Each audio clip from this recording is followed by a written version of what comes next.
Okay, let's start shortcut trick in maths. तो previous video के अंदर आप लोग को नंबर्स के बारे में बताया था कि डिफरेंट टाइप्स ऑफ नंबर, जैसे कि rational number, irrational number, real number, even number, prime number, odd number.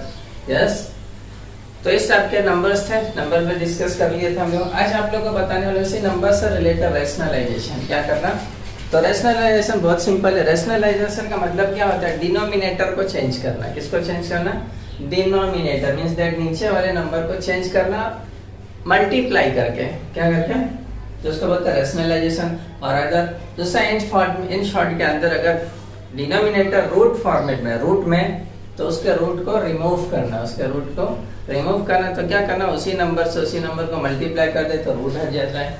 And then जब दो टर्म्स रहता है तो वहां पर फार्मूला एक अप्लाई होता है। बताऊंगा, पहले ये सिंपल वाला क्वेश्चन करते। देखो 1/√2 है तो नीचे √2 है, रैशनलाइज करना है तो इसको क्या करने का? सेम क्वेश्चन लिए एंड ये √2 हटाना है तो उसको √2 से ही डिनोमिनेटर में मल्टीप्लाई कर दो। तो जब डिनोमिनेटर में जो नंबर से मल्टीप्लाई करते हैं एक्स्ट्रा, तो न्यूमरेटर में भी वही नंबर को लेते हैं। देन मल्टीप्लाई करने के बाद क्या आ जाएगा? ऊपर √2 बन जा √2 हो जाएगा और नीचे का आ जाएगा √2 मल्टीप्लाई बाय √2। इन शॉर्ट में या तो √4 बोलो या तो डायरेक्टली 2 बोलो। अगर इन शॉर्ट चलना है तो √4 और उसके बाद √2 अपॉन √4 किसका स्क्वायर रूट है? 2 का। अब चाहे तो डायरेक्ट ये स्टेप भी ले सकते थे, आपके ऊपर डिपेंड करता है कि आप शॉर्टकट अप्लाई कर दो या लेंगे। अब आता है ये जब दो टर्म्स हैं, रैशनलाइज करना है, डिनोमिनेटर में दो टर्म्स है, तो यहाँ पर एक फार्मूला आता है आप लोग का, जैसा कि a प्लस बी और a minus B is equal to क्या होता है? दोनों टर्म्स का स्क्वायर बीच में माइनस। दोनों टर्म्स का जब सेम टर्म्स रहे, सेम नंबर्स रहे, बीच में ब्रैकेट के अंदर एक बार प्लस और एक बार माइनस रहे तो फार्मूला आता है a² माइनस। तो यहाँ पर भी वही अप्लाई करना है। तो अब इसका रैशनलाइजेशन देखो सेकंड क्वेश्चन का। तो देखो क्वेश्चन मेरा यही है, तो इसको रैशनलाइज करना है तो 1/√7 प्लस √5 है तो मल्टीप्लाई क्या करूंगा? √7 ही रहेगा और √5 ही रहेगा। बीच में यहाँ प्लस है तो क्या लेना है? यहाँ पर माइनस लेना है। सिंबल साइन को चेंज कर लेना, साइन को। तो जो डिनोमिनेटर में था वही न्यूमरेटर में, तो √7 माइनस ये पूरा को 1 से इनटू किए मल्टीप्लाई तो सेम आएगा। √7 बन जाए √7 माइनस √5 जा √5 अपॉन, देखो यहाँ पर फार्मूला अप्लाई होगा, एक बार प्लस एक बार माइनस हो गया। सेम फार्मूला मींस a², तो a की जगह पर क्या है? √7 का स्क्वायर माइनस √5 का। ये इनडायरेक्ट बता रहा हूं आपको, डायरेक्ट लेना डायरेक्ट भी कर सकते हो। √7 के स्क्वायर से रूट हट जाएगा, बचेगा 7। √5 के स्क्वायर से रूट हट जाएगा, बचेगा 5। डायरेक्टली भी हम कर सकते हो। अब यहाँ देखो एक स्टेप और आगे, तो ऊपर का न्यूमरेटर तो वही रहेगा आपका, डिनोमिनेटर में देखो स्क्वायर से रूट हट गया, यहाँ भी स्क्वायर से रूट हट गया, तो क्या बचा? 5 बचा। क्या बचा? अब माइनस कर दो। अब क्या कर दो आप? तो न्यूमरेटर सेम, डिनोमिनेटर 7 माइनस 5, क्या बच गया आपका? 2। ओके, नेक्स्ट आते हैं एक और क्वेश्चन। माइनस में है तो उसको भी रैशनलाइज करने बोला है। तो इसका आंसर देखो 1/3 माइनस √2। अब यहाँ माइनस है तो रैशनलाइज करने के लिए क्या करना पड़ेगा? माइनस की जगह क्या लेना पड़ेगा? प्लस। क्या लेना पड़ेगा आपका? तो सेम नंबर ऊपर 1 से मल्टीप्लाई किया, सेम आया 3 प्लस √2 अपॉन नीचे क्या हो जाएगा? फिर से सेम फार्मूला मींस a² तो a की जगह पर 3 का स्क्वायर माइनस b² मींस √2 का स्क्वायर हो गया। अब सिंपलीफाई करो तो ऊपर बचा 3 प्लस √2 अपॉन 3 का स्क्वायर 9 माइनस √2 का स्क्वायर से रूट हट गया, बचा 2। तो बच गया आपका क्या? 3 प्लस √2 अपॉन 9 माइनस 2, क्या बचा आपका? 7। तो ये था आपका रैशनल, इसका था ये आपका रैशनल है। इसी के बाद आता है एक आपका मॉड्यूल्स। क्या आता है? मॉड्यूल्स। तो मॉड्यूल्स क्या रहता है? देखो यहाँ पर नेक्स्ट टॉपिक मॉड्यूल्स, वो भी नंबर से रिलेटेड रहता है। तो मॉड्यूल्स कहते हैं आपको, ये मॉड्यूल का साइन है, मतलब कोई भी नंबर मॉड्यूल के दरमियान में रहता है तो या तो उसकी वैल्यू पॉजिटिव या तो नेगेटिव। जैसा कि देखो मैं अगर मॉड्यूल के अंदर a लेता हूं तो a इज इक्वल टू या तो पॉजिटिव या तो नेगेटिव पॉजिटिव नेगेटिव मॉड्यूल्स की वैल्यू जब मॉड्यूल को हटाते हैं। तो अब इसमें क्वेश्चन आ सकता है कुछ जैसा कि क्वेश्चन में ले लेता है एग्जांपल के तौर पे एक question, module x minus 6 is equal to 3। Okay, simple question लिया मैंने। अब इससे ट्रिकी क्वेश्चन भी आ सकता है। तो इसका सॉल्यूशन क्या किया मैंने, क्या किया मॉड्यूल को हटा दिया। मॉड्यूल हटाए तो क्या रहेगा, x minus 6 is equal two plus minus 3। Module हटाए तो पॉजिटिव या नेगेटिव।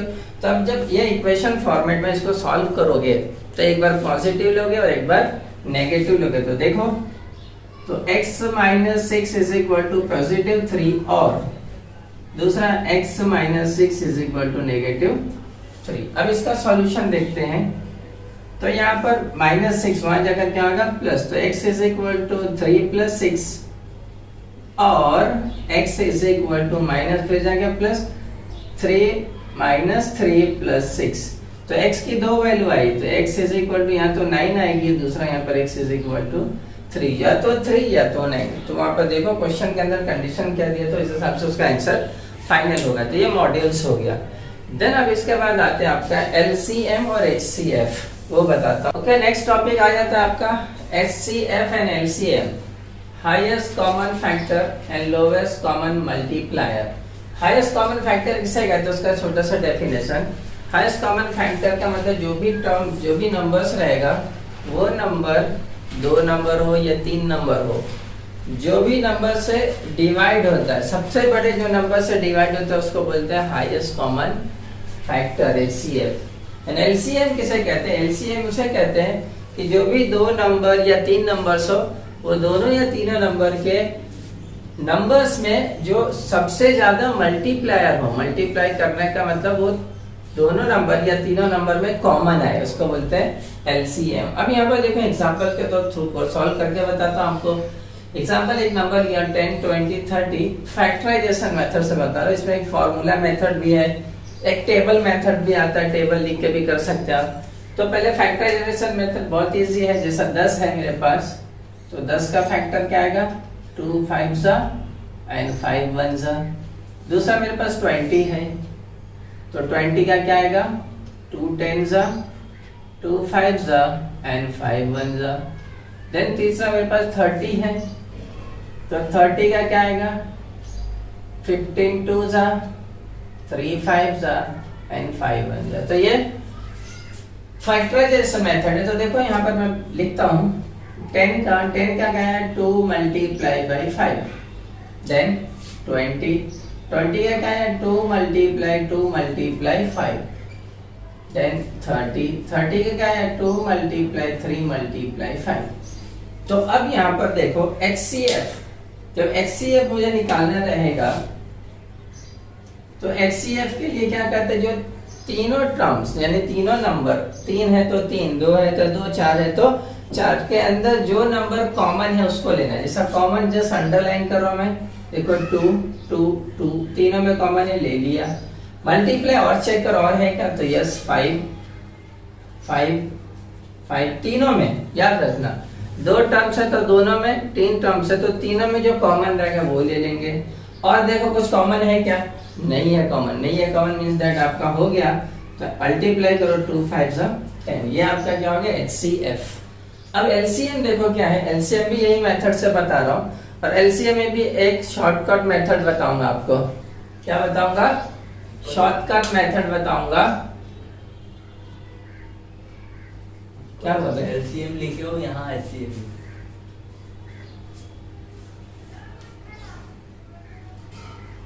ओके, थोड़ा सा करेक्शन। यहाँ देखो आपको क्या बताया था, HCF था, LCM प्रिंटिंग मिस्टेक थोड़ा। तो ये हो गया आपका HCF। LCM देखो यहाँ पर सेम फैक्टर मेथड से, तो 10 का क्या था सेम 2 मल्टीप्लाई बाई 5। 20 का क्या था आपका 2 मल्टीप्लाई 5। एंड 30 का क्या था 2 मल्टीप्लाई 3 मल्टीप्लाई 5। तो अब इसमें निकालना मुझे LCM। तो अब इसका LCM देखो कैसा निकलेगा, बहुत ही सिंपल है। तो LCM देखो जो कॉमन है उसको तो 1 टाइम्स लिखेंगे, देखो अंडरलाइन किया 2 था यहाँ, तो जो कॉमन उसको 1 टाइम, मल्टीप्लाई बाई 5 भी देखो कॉमन था, उसको भी 1 टाइम मल्टीप्लाई, फिर बाकी जो नॉट कॉमन है उसको भी आपको लेना। तो देखो ये 1 टाइम 2 है तो ले लिया, फिर 1 टाइम 3 है उसको भी ले लिया, 2 भी है और 3 भी है। अब सबका मल्टीप्लाई करो, क्या आ जाएगा? 2 5 जा 10, 10 2 जा 20 एंड 23 जा 60। क्या 60? तीनों का टेबल में क्या आएगा? एलसीएम क्या आ गया? 60 आ गया। एलसीएम क्या आ गया आपका? 60। इसमें दूसरा तरीका है एक और एलसीएम का, LCM is equal to HCF. HCF भी लोगे एंड देन मल्टीप्लाई जो कॉमन नहीं है, जो कॉमन नहीं है तो 2 और 3 कॉमन नहीं था तो 2 मल्टीप्लाई बाई 3। और एचसीएफ क्या आया था आपका? 10। ले लो आप वापस, 10 मल्टीप्लाई बाई 2 3 जा 6, मल्टीप्लाई कीजिए 60, सेम आंसर आएगा। आप पहले एचसीएफ लेकर मल्टीप्लाई करो, जो नॉट कॉमन है, जो दोनों टर्म्स या तीनों टर्म्स में कॉमन नहीं वो ले लेना है, ठीक है। तो अब मैं आपको डायरेक्टली ये मेथड से एलसीएम का कुछ और एग्जांपल्स लेता हूँ, 2-3 एग्जांपल, देन सॉल्व करते हैं दोनों चीज को एंड देन उसके बाद एक फार्मूला मेथड है उसका भी बताता हूँ। तो ओके, थोड़ा बिगेस्ट नंबर लेते हैं। अब इसके अंदर आपका भाई एचसीएफ एलसीएम दोनों तरीके से बता देता हूँ। देखो तो ये आपका एचसीएफ और यहाँ पर आपका एलसीएम। पहला फैक्टराइज करते हैं, फैक्टराइज मेथड से बोला मैंने। तो 136 पहला, तो 136 का फैक्टर करो, 2 6 जा एंड 2 8 जा, 2 3 जा, 2 4 जा एंड देन 2 1 जा, 2 7 जा, 2 6 जा 12, 2 8 जा 16, 2 3 जा 6, 2 4 जा 8, 2 1 जा 2, 2 7 जा 14, 17 1 जा। ओके, तो ये फैक्टर हो गया आपका 136 140। सॉरी, ये थोड़ा सा नंबर चेंज कर लेते हैं एग्जांपल में, 144 ले लेते हैं इसको, 144, 2 7 जा 2 2 जा and 36, then 2 1 जा 2, 2 8 जा 16, 2 9 जा 18 and then 3 3 जा 9, 3 1 जा 3। ओके, इसका फैक्टर हो गया। देन दूसरा नंबर हमारे पास क्या है? 336, 334, सॉरी 336 है, ये भी चेंज कर देते हैं। तो 336 का भी फैक्टर ले ले, 2 1 जा 2 6 जा 2 8 जा and then 2 8 जा 16, 2 4 2 2 जा 2 4 जा 10, 2 4 जा 2, 2 जा 4 and 2 2 जा 2 1 जा 3 7 जा and 7 1 जा। तो ये हो गया आपका। देन उसके बाद नेक्स्ट नंबर 2016, सही फैक्टर ले लेते हैं। 2 1 जा 0, 2 8 जा 16, 2 5 जा 0, 2 4 जा 2 से 2 2 जा 4, 2 5 जा 2 2 जा। देन उसके बाद फिर से 2 1 जा 2 2 जा 4, 2 6 जा, फिर 2 से 2 6 जा 12, 2 3 जा, देन 3 से 3 2 जा 3 1 जा, फिर से 3 7 जा एंड देन 7 1 जा। ये हो गया। अब इसका फैक्टराइजेशन देखो, यहाँ लिखता हूँ। पहला क्या था? 144, तो उसका क्या है? 2 multiply 2 multiply 2 multiply 2 4 times, then multiply 3 into 3। Then दूसरा था 336, उसका क्या था? 4 times 2, 2 multiply 2 multiply 2 multiply 2 multiply 3 and 7। Then next है उसका 2016, उसका आया था 5 टाइम्स 2, 1 2 3 4 5। देन उसके बाद 2 टाइम्स 3 एंड 1 टाइम्स 7। अब सबसे पहले एचसीएफ निकालना है। तो देखो एचसीएफ, तो एचसीएफ के लिए मैंने क्या बोला था? जो कॉमन है, तो देखो 2 2 2 2 2 2 2 2 2 2 2 2, मतलब 4 टाइम्स 2 कॉमन है, तो 2 मल्टीप्लाई 2 मल्टीप्लाई 2। देन और देखो कुछ है? यस, 1 टाइम 3 भी है। देखो 1 टाइम 3 3 3 आ गया। और कुछ कॉमन है? नहीं है। तो ये इतना ही कॉमन था। इसका मल्टीप्लाई कर दो, कितना आ गया? 2 2 जा 4, 2 जा 8, 2 जा 16, 16 3 जा 48। तो ये एचसीएफ आ गया। अब एलसीएम के लिए भी सेम नंबर्स रहेंगे जैसे आपका तो 144 का क्या था 2 multiply 2 multiply by 2 multiply by 3 into 3। Then उसके बाद रह गया आपका 336। तो डायरेक्टली लिखने से अच्छा डायरेक्ट में कर देता हूँ यहाँ पर। तो एलसीएम के लिए क्या बताया था is equal to HCF multiply by जो कॉमन नहीं है, जो कॉमन नहीं है तो कॉमन नहीं देखो यहाँ पर एक तो 3 2 टाइम्स आए दोनों में तो उसको 1 टाइम ले लेंगे एंड मल्टीप्लाई बाई 7 भी देखो यहाँ पर दोनों के अंदर 1 टाइम्स 2 टाइम्स आए तो 1 टाइम ले लेंगे। मतलब दोनों टर्म्स के अंदर भी अगर रिपीट होता है तो उसको 1 टाइम लिखना है, फिर नहीं रिपीट होता तो उसको अकेले लिख लेना है। तो ये हो गया। तो आपका एचसीएफ कितना था 48 मल्टीप्लाई बाई 3 7 21। ये दोनों को मल्टीप्लाई करके आपका आंसर आ जाता है, आपका आंसर आ जाएगा यहाँ पर। तो ये था सिंपल एक और ये क्वेश्चन। अब आता है इसको फार्मूले से सॉल्व करना। फार्मूले से कैसे सॉल्व करते हैं वो बताता हूँ। नेक्स्ट रहेगा फार्मूला से। तो कैसे करते हैं उसके लिए बाय फार्मूला मेथड रहेगा। तो उसका फार्मूला क्या रहता है प्रोडक्ट ऑफ नंबर्स, यानी जितने टर्म्स है जितने नंबर्स है उसका एलसीएम निकालना हो या एचसीएफ निकालना हो तो product of numbers is equal to HCF multiply by LCM, ये फार्मूला है। तो इसको कैसा है एक जैसा अभी प्रूफ दैट करके बताता हूँ, फिर उसके बाद क्वेश्चन लेंगे जो फाइंडिंग करना रहेगा। तो यहाँ पर देखो दो टर्म लिया, एक 15 और दूसरा 18 लिया। तो दोनों का फैक्टर किया, 15 का 3 5 जा 5 1 जा, 18 का 3 6 जा 6 2 जा 2 1 जा। ओके, तो पहले इसमें एलसीएम और एचसीएफ निकाल लेते हैं। तो देखो 15 का क्या फैक्टर आया था 3 मल्टीप्लाई बाय 5 और 18 का क्या आया था 3 मल्टीप्लाई 2। तो इन दोनों के अंदर कॉमन क्या है 3 3, तो वो क्या हो गया आपका HCF। तो आपका HCF कितना आ गया 3। अब LCM लेना है तो LCM देखो LCM इज इक्वल टू क्या था HCF multiply bye uncommon factor. तो अनकॉमन क्या है 5 मल्टीप्लाई 3 मल्टीप्लाई 2, तो क्या हो जाएगा आपका 3 HCF मल्टीप्लाई बाय दोनों का टोटल 35 हो गया। तो दोनों को मल्टीप्लाई करो तो LCM हो गया 90 सॉरी। अब फार्मूले के अंदर रख के देखो चेक करते हैं दोनों साइड इक्वल आता है क्या। तो यहाँ पर फार्मूला क्या था, फार्मूला था प्रोडक्ट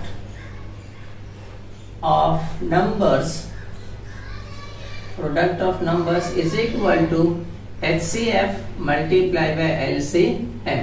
तो प्रोडक्ट ऑफ नंबर्स तो मेरे पास ये दो नंबर है 15 और 18, मल्टीप्लाई करेंगे तो 15 multiply by 18। Product means multiply, तो दोनों का मल्टीप्लाई इज इक्वल टू देखो HCF कितना आया 3 आया, मल्टीप्लाई LCM कितना आया 90 आया 90। अब ये दोनों का मल्टीप्लाई करो कितना आ जाएगा 270। इन दोनों का भी मल्टीप्लाई करो 9 3 270। देखो सेम है, ये सेम है। फॉर्मूला मेथड से अगर दोनों निकालने रहे HCF या LCM तो उसमें क्वेश्चंस में 3 टर्म्स है ना, फर्स्ट सेकंड थर्ड, 3 में से कोई 2 दिया रहेगा एक मिसिंग रहेगा, तो फाइंड आउट करने के लिए शॉर्टकट मेथड। अब इसके ऊपर एक दो क्वेश्चन करके आपको बताता हूँ कैसा फाइंडिंग होगा। ओके, ये क्वेश्चन देखो फार्मूला मेथड से पहले बताऊंगा, 2 एग्जांपल है। तो पहला example product of 2 number is 8 HCF to LCM पूछा। तो फार्मूला क्या है मेरा, यही फार्मूला देखो ऊपर जो लिखा है। तो फार्मूला लिखा, देखो फार्मूला क्या है प्रोडक्ट ऑफ नंबर्स, तो वहां पर वही लिखूंगा product of numbers is equal to HCF multiply by LCM। अब रख दो प्रोडक्ट ऑफ नंबर, देखो 8 दिया है, यहाँ आ गया 8। HCF देखो 2 दिया है, LCM नहीं दिया तो लिखा LCM। 2 मल्टीप्लाई इधर आकर क्या होगा डिवाइड, तो 8/2 इज इक्वल टू LCM। तो देयरफॉर LCM कितना आ गया 4। ये आपका फाइनल आंसर आ गया इजीली। दूसरा question product of 2 number 600 LCM 120 दिया, HCF पूछा है। तो लियो फिर से फार्मूला वही रहेगा आपका। तो product of numbers is equal to HCF into LCM लिख दिए। अब रख दो प्रोडक्ट ऑफ नंबर 600, HCF नहीं दिया है आपका, LCM दिया 120, मल्टीप्लाई यहाँ कर क्या आएगा डिवाइड, तो 600 divided by 120 is equal to क्या बच गया आपका HCF। अब डिवाइड करो, 0 कैंसिल, 12 1 जा 12 5 जा 60, तो therefore HCF is equal to कितना आया 5। तो ये आपका फाइनल आंसर आ गया। ओके, तो ये समझ में आ गया। तो आज के कोई वीडियो के अंदर बस इतना ही। तो इसमें आज मैंने आप लोगों को बताया कैसे कॉमन फैक्टर निकालते हैं फैक्टराइजेशन मेथड से। एंड देन फार्मूला मैचेस है कैसा, तो इस टाइप के क्वेश्चंस आएंगे तो आपका इजीली सॉल्व हो जाएगा। बट प्रैक्टिस हम खूब करो, खूब प्रैक्टिस करोगे आप परफेक्ट हो जाओगे।